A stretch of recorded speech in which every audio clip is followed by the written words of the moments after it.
Já tá gravando lá? Não. Tá. Isso. Dispara aí. Se posicione. 3, 2, 1. Gravando?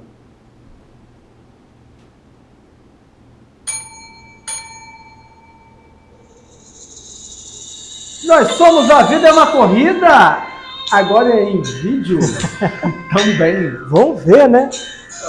Hoje eu recebo aqui o Alexandre Rampinelli. Emílio Santana. Isso. Tem que sempre me saber de onde sai a música aqui, ó. Sai do celular.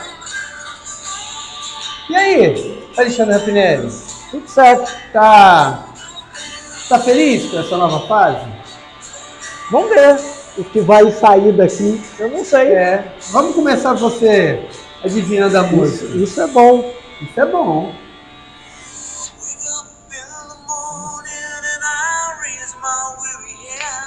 Quem é que canta isso? Quem canta isso? Quer lembrar primeiro do filme?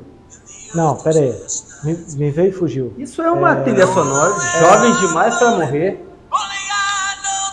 Ah, me fugiu o nome. É Bon Jovi. É Bon Jovi. É Bon Jovi. John Bon Jovi. É, Bon Jovi. muito bem. Blaze of Glory. Com essa pegada blues com country, com essas, esses slides. Uma guitarrinha. Umas guitarras né? country, Pois é.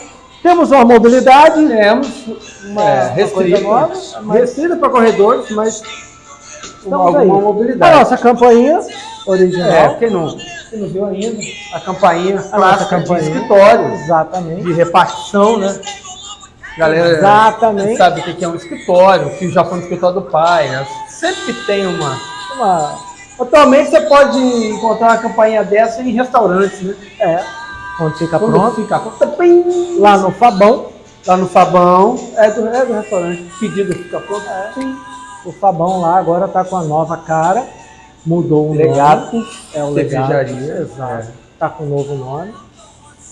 E é isso. Considere se inscrever no canal agora que nós temos imagens. Agora você sabe a cara do desgraçado. Imagens.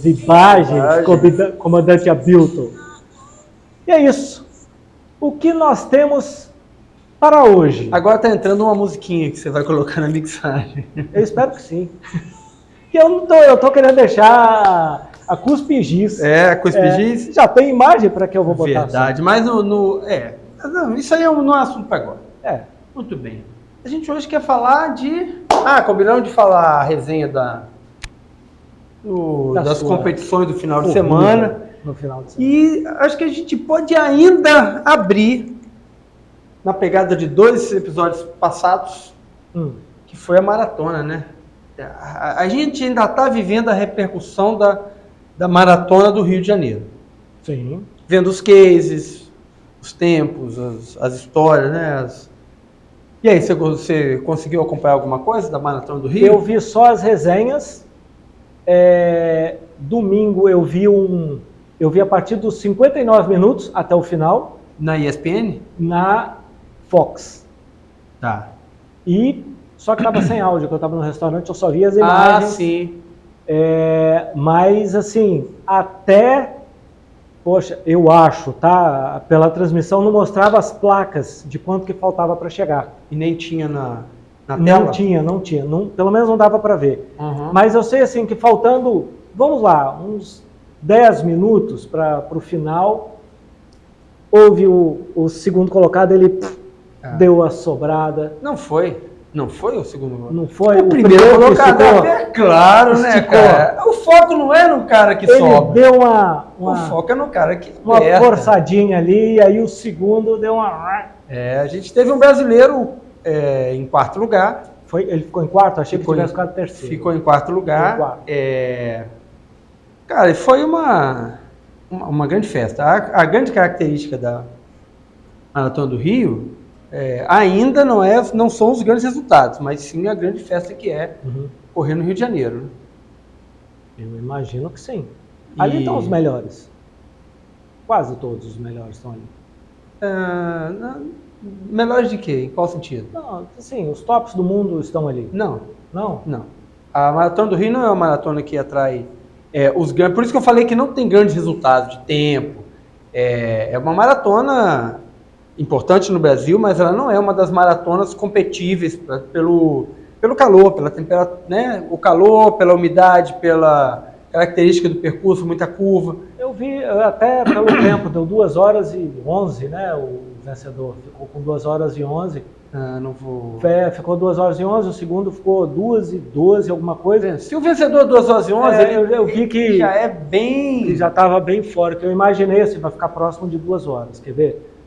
Mas aí quando foi hoje em esticando, dia, eu falei, uai. As majors estão dando aí 2h06, 2h05, 2h... Né? Ali é o embolo do primeiro, 2h06, 2h08, os 5 primeiros ali, 4 primeiros.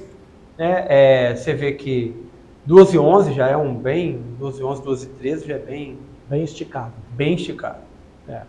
Então não é uma maratona que seja onde venham os atletas mais competitivos. Mas é uma boa maratona. Sempre é uma boa maratona. Nossa, né? O Amanhecer no Rio de Janeiro, maneiraço, maneiraço. E sempre deixa sequelas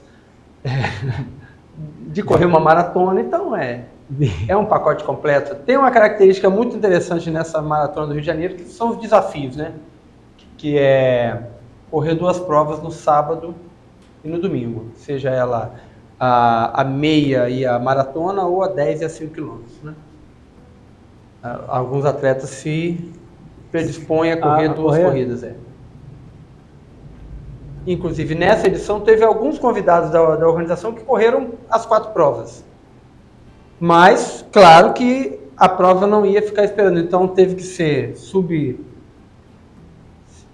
a maratona, a meia maratona tinha que ser sub 2 na meia maratona para pegar a largada do 10 quilômetros e tinha que ser sub 4 sub 3, sub 4 na maratona para largar nos 5 quilômetros.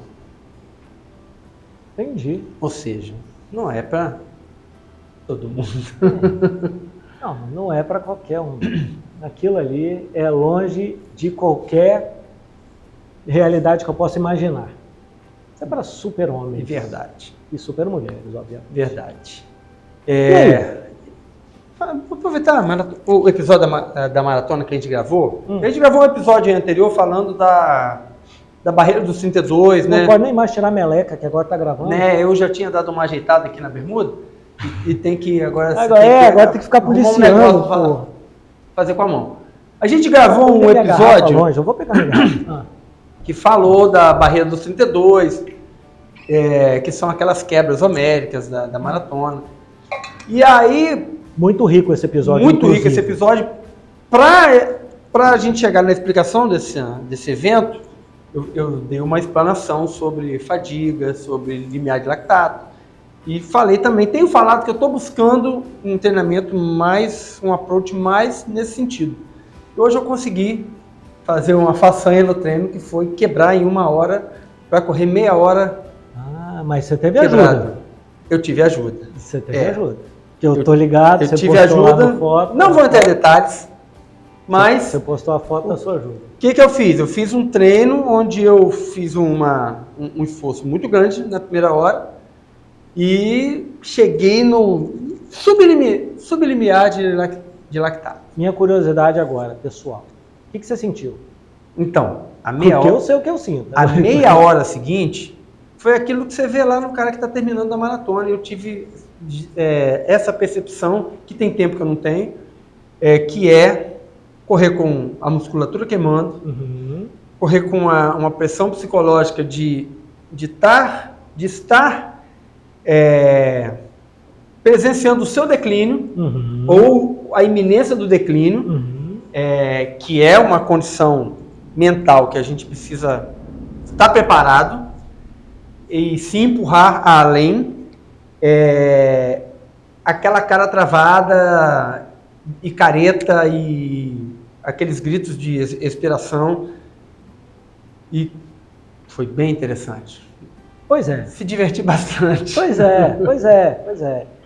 Não que o editor vai colocar aqui se lascou bastante, se lascante. Se lascante, né? Mas já coloquei no story. Já colocou? Olha só, Estou te perguntando porque na gravação você falou assim, tem muito tempo que eu não sinto. Sim. Que eu não consigo chegar nos treinos e tal. Bater o limiar de lactato. Isso para nós mortais é um negócio que a gente tem o costume de chegar.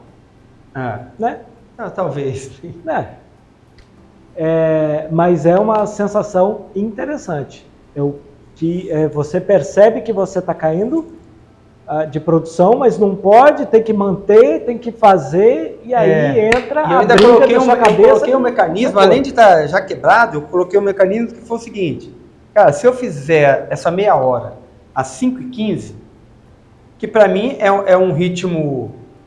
Devagar, tranquilo. Não, é um ritmo quase apertado, né? 5h15, mas não na condição que eu estava. Ok. É um ritmo que eu... Você estava no vocal? Estava no parque, Sim. E aí eu falei assim, não, dá para fazer 10 milhas, dá para completar 10 milhas em 1h30. E isso foi justamente o tempero de não deixar relaxar e vir para um trote improdutivo. Depois que eu já estava garantido assim, que ia dar os 16 quilômetros, eu até dei uma relaxada que é natural para 5h45, que isso para mim, cara, é um ritmo que é muito produtivo. No meu histórico de prova, na categoria de prova que eu faço, se eu conseguir andar quebrado a 5h30, a 5h45, eu vou estar correndo muito, eu vou estar correndo bastante. Então, Só lembrando que o terreno que você costuma competir e correr não é o da praça do local. Por isso que eu te perguntei. Mas eu consigo ver a minha condição e transportar para um outro, um outro cenário. Beleza. E interessante é que quando você, por exemplo, por que eu tenho dificuldade em chegar no limiar de lactato? Porque eu já adquiri uma maneira de performar nas provas em que eu não quebro. Que é o que a gente quer chegar na prova. E eu trago isso para o treino. Então, eu tenho já uma performance que me contempla mediamente, que eu falo assim, não, aqui tá bom, cara. Dá para ir sem quebrar. E eu estou satisfeito. E estou fazendo alguma coisa interessante. E justamente romper essa barreira de conforto e adentrar nesse buraco negro que é a quebra, que é um buraco negro. Você não sabe o que vai ter no próximo minuto, nos próximos 5 minutos, nos próximos 10 minutos. É uma redescoberta interessante nesse momento que eu estou agora. Legal. Isso é mais ou menos o que eu vou falar por mim, mas eu acho que eu vou falar por todos aqueles que correm ali com você. É o que a gente tem mais ou menos quando vai correr com você, onde só você conhece o terreno. Essa proteção. Exatamente. Eu não sei o que é daqui para ali. A gente vai entrar numa curva direita, eu não sei o que tem ali. Vai começar a subir, eu não sei quanto tempo, não sei qual a inclinação, não sei.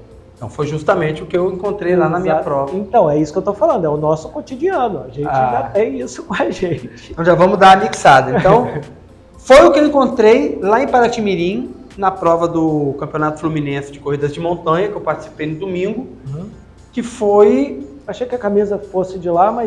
essa camisa... eu falo daqui a pouco. Tá. Então, foi um percurso... Apesar de ser um lugar que eu conheço, o lugar não conhecia as trilhas, não conhecia conhecia os últimos 5 quilômetros do percurso eu conhecia. Você fez o de? 19 quilômetros. Então, os últimos 5 quilômetros eu conhecia, tá certo? Então, ali eu sabia onde eu estava pisando. O restante eu não sabia. E essa é justamente a sensação de você performar diante do desconhecido. E na prova... Já vou adiantando, né? O que acontece? Eu estava muito bem e fiz uma projeção sem saber o que tinha pela frente.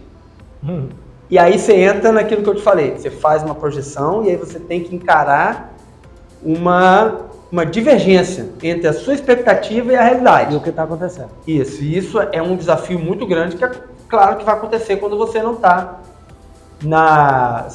num lugar que você domina. Que vai ser a maioria das vezes... Toda vez que você vai na prova nova, toda vez que você faz um percurso diferente, a não ser que você todo ano vá no mesmo percurso da mesma prova, né? E aí você tem total domínio daquilo. Domínio, você pode se arriscar com mais.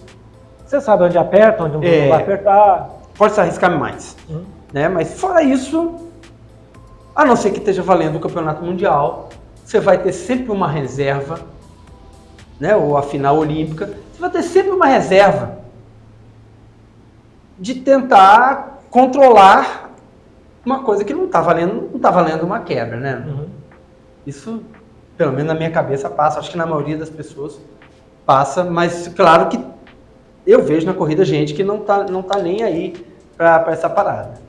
E vai até esgotar, só que aí esgota faltando 10 km, esgota faltando 5 km.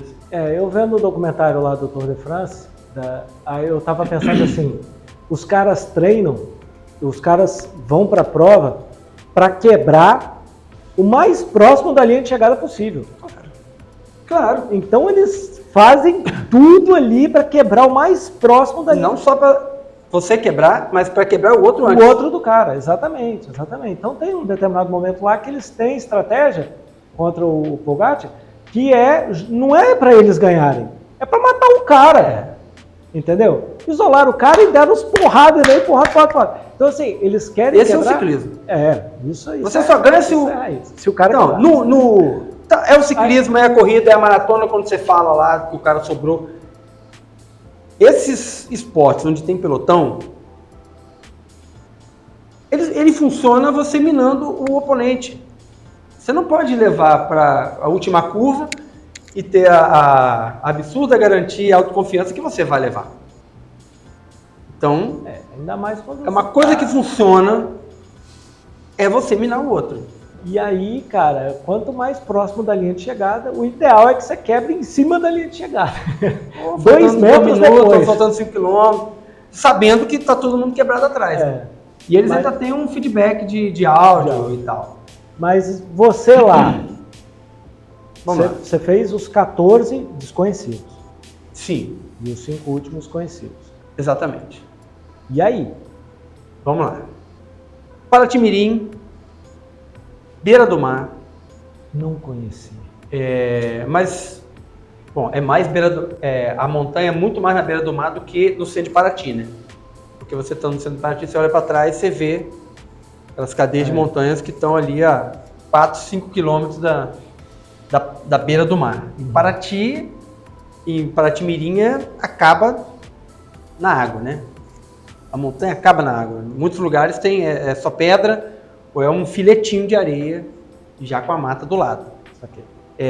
Então tem subidas agressivas, que são características da região. Eles têm umidade bárbara, porque você está na beira do mar, você está na Mata Atlântica e você está na beira do mar. Então, e você tem um monte de fonte de água. Então, muita umidade. A primeira etapa do percurso, de 19 km, que foi também o percurso dos 9 km que a Dani fez, é um terreno com pouco ganho de elevação, trilhas praticamente planas, com muito, ondulação pouca, menos talvez do que a Mantegueira. Entendi. Menos, as ondulações são menores que ali na Mantegueira, então você corre bem, claro, trilha, lama, areia fofa, então tem uma diversidade de piso muito grande. Isso, o que acontece? Mina o sujeito. Mina tuas condições ali. Mas quem está acostumado a correr só em asfalto? Quem está acostumado a correr só em asfalto, cara, toda vez que troca, adapta. Então, todos aqueles 30, 1 minuto e meio de adaptação ali, gasta energia pra caramba. Que vai cobrar lá na frente e gera lactato. Né? Então, no finalzinho tem um trecho mais de subida para voltar para a estrada, que é quando afasta do mar e volta para a estrada, tem um calombo. Quando chegou na estrada, o percurso de 9 km volta pela estrada de terra, então aí tem 4 km de estrada de terra, só lidar com a imperfeição do terreno ali, mas já está encaminhada a chegada. E eu peguei uma estrada de asfalto para a direita, voltando na direção da BR-101, subi uma serrinha que passa na aldeia indígena, todo mundo que chega a Paraty passa nessa estrada, passa nessa aldeia indígena, e depois tem uma pequena descida, então é mais uma elevação. E eu, cara, eu acho que eles colocaram o mapa de altimetria ao inverso, e eu não estava muito seguro, tipo assim, porque cada ano essa corrida ela roda num sentido do percurso. E eu acho que eles colocaram o mapa de altimetria do ano passado. Então, entendi. Eu já estava meio duvidando do mapa, mas eu pensei em algum momento que aquela elevação que eu fiz ali, da serrinha da aldeia, fosse a primeira elevação do mapa. Assim, cara, se isso aqui foi aquilo que está no mapa... Se isso aqui foi aquilo lá e o último eu conheço, então estamos bem na fita. Fiz até uma projeção assim, de fazer em 2h30, fui, aí tal, chega numa curva da estrada, tinha um staff jogando para fora, e aí você já entra numa, pá, caiu na parede, uma parede que foi ali uns 2 km, 2 para 3 km, subindo, e aí eu falei assim, cara, não era aquilo que eu estava pensando da altimetria. Mas, vambora. E eu, cara, na largada, eu tava vendo o bloquinho da largada, fiquei num segundo bloquinho e falei assim, ó, não adianta, só que a largada tava todos os percursos juntos. Então, tinha uma galera de camisa azul lá, que estavam divididos também dos 3 percursos, então tinha gente do 19, tinha gente do 15 e tinha gente do 9. E eu estava correndo ali no meio de um monte de gente do 9, que são corredores de asfalto, sentando a bolacha e tal, e a cada dificuldade eu passava um monte, porque eles vão ficando e tal. Mas eu estava bem, eu falei assim, eu tô mediamente bem colocado, porque eu, digamos assim, tô entre os 25 primeiros da corrida toda. E fui animado, comecei a subir, e isso... E subia e eu olhava para trás no asfalto, né? Cara, não tinha ninguém. Bora. Você viu alguém na frente também? Quando eu comecei a subir essa serra, tinha 2 caras na frente. E aí eu fui, mas só que eram caras do 15 km. Tá. Então eu falei assim, esses caras não tem nada a ver com eles. Deixa aí. Então fui no meu ritmo, um ritmo que eu considerei assim, bom, e fui mandando bala. Quando começou essa subidona, eu já não via ninguém, nem na frente nem atrás. Fui. Aí começou a descer. No que começou a descer, eu comecei a ouvir barulho atrás. Mas a descida era muito pedregosa. Assim, não vou arriscar nada aqui. Requer cuidado, não dá para largar ali de qualquer jeito. E eu pensei assim, a essa altura, um cara do 15 km me pegar, tudo bem. Não deve ser. Porque o 15 km estava a 5 km, estava com 4 km de folga na minha frente, entendeu? Tá. Então, eu não estava correndo, não estaria correndo com caras que estavam mais ou menos no meu nível. Os caras do meu nível já estavam na frente. Então, eu falei assim, cara, não deve ser ninguém do 15, deve ser alguém do 19. E vim descendo. Quando o cara chegou bufando atrás, eu falei assim, deixa eu passar. Tá com mais energia. E na descida não é minha melhor. Desceu na frente, eu ainda tentei dar uma acompanhada para ver qual ia ser a pegada, mas ele estava muito animado para mim. 19 ele? 19. 19. Falei assim, deixa aí. Não vai, eu tô entendendo qual é a parada. Cara, e fui. Quando acabou a descida, a gente passa numa comunidade que fica no final do Saco do Mamanguá. Pra você entender a região ali, É um terreno montanhoso que é cheio de reentrâncias, como se fosse velocidade do estômago. Tá. Cada entrância dessa chama saco. É um saco de água. Você olha o mapa assim, você vê os saquinhos assim. Quando chegou no fundo do saco do Mamanguá, a gente pega para a esquerda, passa numa comunidadezinha. Eu já sabia que tinha essa comunidade. Eu e a Dani já treinamos por ali, por isso que eu falei que eu conheço os últimos 5 quilômetros. Eu sabia porque eu já tinha conversado com um cara que uma vez a gente estava treinando, ele estava tirando bambu para a festa junina da escola, da comunidade, fica no fundo do saco do Mamanguá. Conversei com o cara, ele falou, lá tem um caminho que sai de volta na estrada. Eu falei, já tinha falado com a Dani, a gente tem que ir nesse treino, mas não encaixou.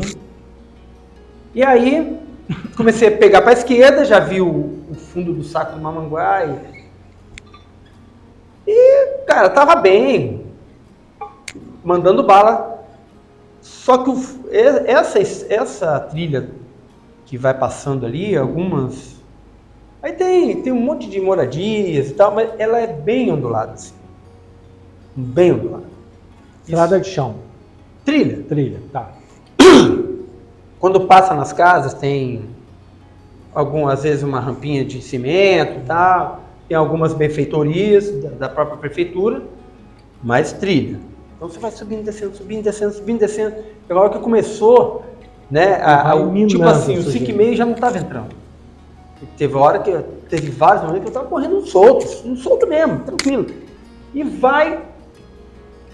Aí quando chegou, eu já estava testando meu esquema de nutrição para o Mestre Álvaro, né, para o Insante.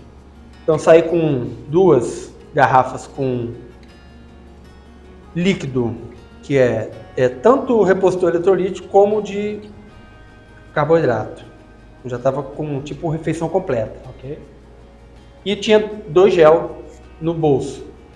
Fui tomando ali e falei assim, vou tomar um gel quando der 1 hora, e estava já tomando os dosezinhas de carboidrato.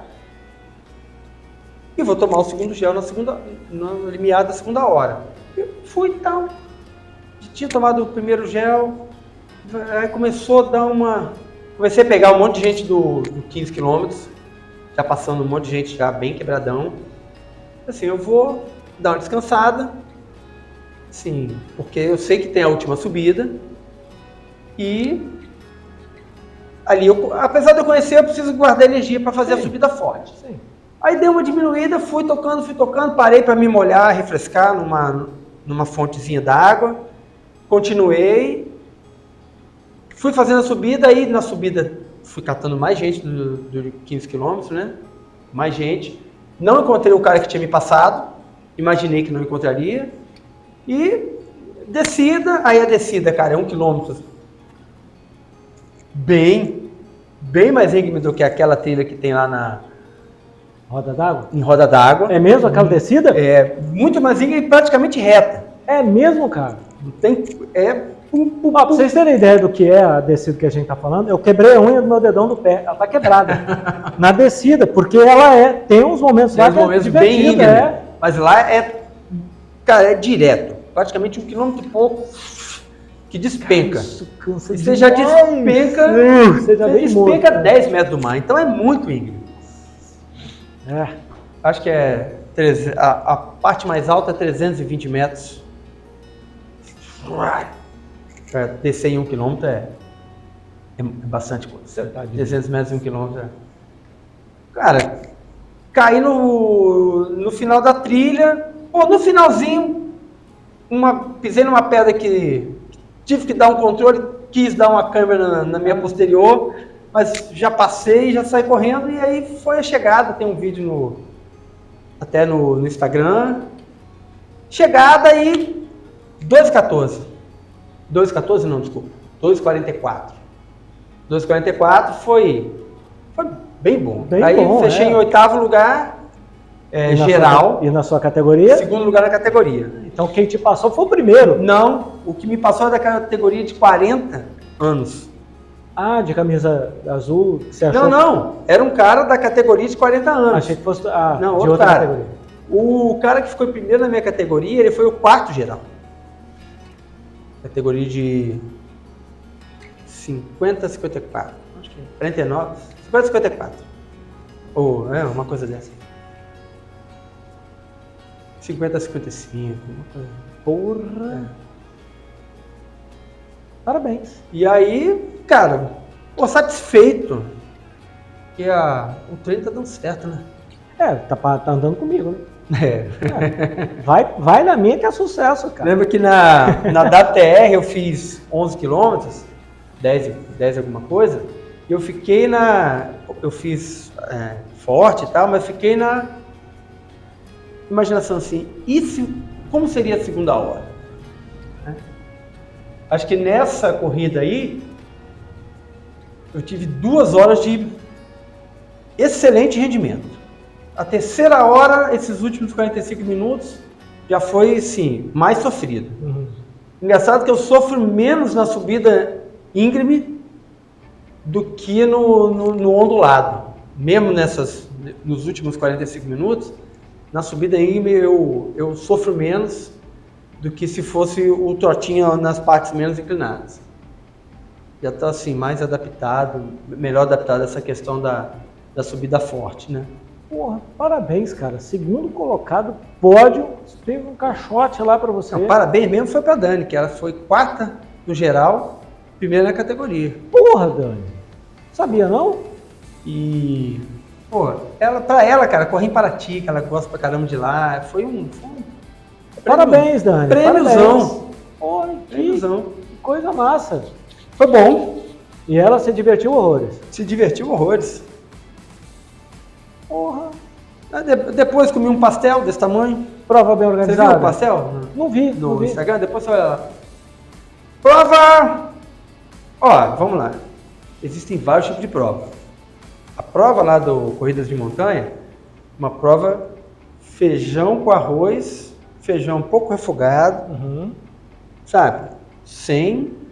Muito simples. Eu não vi, nem fiquei sabendo, intercorrência. Tipo, gente se perder, gente passar mal, né? Gente passar mal, eu nem levo muito em consideração, porque vai muito do indivíduo. Mas quando passa mal, a organização precisa resolver. Ah, não, sim. Então, por isso que eu falo, alguns indicativos que poderiam saturar a organização simples. Sim. Certo? Devia ter umas 150 pessoas, no total, dividido nos 3. Você foi muito bem, cara. 3. Oitavo geral. Coisa lá. Cara, boa prova. Foi uma prova que você não estava no seu calendário, assim, que você... A outra coisa que eu queria falar, cara, que ela entrou como uma prova treino. E eu queria falar essa coisa da prova que entra como prova treino. Sem muito compromisso. Então, ela não é uma prova não deveria ser uma prova sem compromisso. É justamente a oportunidade que você tem de arregaçar, de fazer um treino muito forte, cara, que dificilmente você consegue botar aquela energia num treino. Aquele contexto da prova, do tempo, da concorrência. De alguém querendo te passar. Que é muito mais forte. Você vai mais forte. Entendeu? Legal. Então, eu, durante a prova, falo assim, cara, esse é um treino pro TMB que eu vou correr aqui. E me testando e me projetando em outras trilhas. Vendo o que tá bom, o que precisa forçar um pouquinho mais. Pô, foi uma puta oportunidade de treinar forte, porque para mim não estava valendo, não vou participar do campeonato, que é uma prova de campeonato, mas pô, eu fiquei muito satisfeito com poder fazer um treino dessa intensidade, entendeu? Com uma organização dessa, com quando a gente clima fala bacana, porque prova é bom. Quando a gente fala em organização de calendário, e a gente tem um podcast falando de... E a gente organiza provas intermediárias aos nossos objetivos principais, não é que elas vão ser... você vai cagar para aquela prova, vai fazer qualquer coisa. Não, cara, você vai dar tudo, mas sabendo que o seu objetivo primordial não é aquela prova. É assim, O que você quer dizer com isso? Numa descida, por exemplo, você vai dar uma preservada. Em contrapartida, você vai terminar a prova pensando assim, isso aqui eu posso melhorar, isso aqui eu tenho que treinar, isso aqui eu tô bom, isso aqui foi legal. É para isso uma prova desse tipo. Isso. E a prova rainha lá, digamos assim, a prova que você quer o ano inteiro, essa prova você se larga. Então eu vou acumulando competências para chegar lá na prova-alvo, eu poder fazer o meu melhor. E uma coisa que é legal você participar de provas assim, é que sempre, eu vou falar por mim, eu sempre nas provas fico nervoso. Uhum. Não dá um nervosismo, o clima é muito bom. Sim. Cara, prova é muito legal, Não, competição é muito legal. Então aquele nervosismo, você tem uma... Não que você se acostuma, mas você sabe como lidar com aquele nervosismo. Né? Que tem gente que chega a largar mal, a se sentir mal, a ter crise de ansiedade, assim, porra, tem um piriri gangô. E, pô, você vai fazendo isso, você vai calejando. Então você chega na prova... Você vai desenvolvendo mecanismos de lidar com aquelas ansiedades pré-prova. Exatamente. Então isso vai te calejando, cara. Você nunca vai chegar lá absolutamente tranquilo, de boaça, vou largar de boa. Não, vai ter um friozinho na barriga, vai ter... Mas muito controlado, você sabendo como lidar com isso. Cara, é massa isso. Eu sempre falo para os meus alunos colocarem provas intermediárias, provas curtas, provas parecidas. Mas, cara, se a gente pudesse fazer uma corrida por mês, estaria excelente. Porque você vai testando, você vai... Outra coisa, você avaliando. Eu avaliei nessa prova meus protocolos de treino. Uhum. O que eu estou acertando, o que eu vou precisar mexer no funcional, né? Então é uma construção muito interessante de um processo que é muito grande e muito amplo, que é o processo de treino. E outra coisa é que você consegue se balizar, né? Ver com o outro ali, pô, o cara tá melhor que eu, ali, aqui, pô, esse aqui, já tô vendo que tem uma galera forte nisso aqui, tem uma galera que está rateando nisso aqui. Então você consegue olhar, né, dar uma olhada, uma comparada com outras pessoas. Você, com seu ritmo, com o que está acontecendo com os outros. É legal. Uma outra coisa que foi legal foi eu andar, tipo, com o pessoal mais rápido. Né? A primeira parte da corrida, eu estava ali com uma galera muito rápida das outras distâncias. E, cara, fluindo bem, e fluindo bem na primeira parte e tendo condição de ainda me alongar na corrida. Então, isso aí vai ser importante. Por exemplo, lá na corrida do TMB, a gente tem aí uns 5, 6 quilômetros de plano até chegar na primeira subida. Então, é ali uma oportunidade que eu vou ter de me colocar bem na corrida, chegar... E ainda conseguir fazer chegar na trilha sem muito... 6 km, chegar na trilha sem muito embolo. E claro, tem que cumprir o restante, mas se você já chega por exemplo, no primeiro trecho difícil, morto, bem posicionado, vamos falar assim, bem posicionado na colocação da corrida, você pode ter uma perspectiva melhor, né, da colocação final, do tempo. Porque hoje, você pensar em ultramaratona, você tem que fazer gestão do seu tempo. Isso é uma coisa que eu lembrei, esqueci, vou esquecer de novo. Mas você tem que fazer a gestão do seu tempo na prova. Então, não adianta você poupar energia e ficar se prolongando horas e horas e horas e horas ali, porque vai ser sempre pior. Então... Porque em algum momento sua performance vai cair. Em algum momento sua performance vai cair vertiginosamente. O que eu estou planejando para Paraty? É uma corrida até o final da subida, que deve ser uns 30 quilômetros. E uma outra corrida que é a descida, que são uns 25. Para Paraty não, para Paraty. Para Paraty. Para o TMB. Tá. São 55, né? Duas corridas diferentes. Então, primeiro eu preciso dar conta da subida e chegar lá no ponto mais alto. E chegar bem colocado, porque como a descida não é a minha melhor, e a primeira parte da descida ela é bem técnica, menos os primeiros 10 km da descida são muito técnicos, não é um terreno que me favorece muito. Então, depois dali, se eu chegar inteiro, quando sair da trilha, você tem que ter uma gordura ali. Aí eu posso sapecar ainda, que ainda tem uma descida de uns 4 km, depois tem uma trilha que sobe e desce, depois são 3 km para chegar na... 4 km para chegar na arena. Então, salvar para poder nesses lugares correr, ainda ter... Quando que vai ser para corrida? 24 de setembro. Então já tem várias coisas que já estão ajustadas, ajustando, nutrição, como vai ser. Vai ter um evento, 2 eventos grandes, né, para você. Vai ter o Mestre Álvaro semana que vem. Vai ter o Mestre Álvaro esse final de semana agora, dia 23, Isso, dia 24 de... E depois vai ter os 60 quilômetros, né? E a gente vai ter dia 8 de julho o Caminho da Sabedoria. Isso aí. Que não é prova, mas são 60 quilômetros de uma oportunidade ali. Ainda vou ver como é que vai ser. Talvez pinte aí uma outra prova em 18 de agosto, mas estou estudando. Tá. Muito bem, muito bem. Por enquanto, que orgulho, temos isso na nossa agenda aí. Que orgulho. Agora a gente falou da camisa, eu vou aproximar aqui. Essa camisa aqui, do Skyrunning Brasil, na prova Araçatuba Half Marathon que eu fiz eu trabalhei como árbitro nessa prova em 2018 e corri em 2019.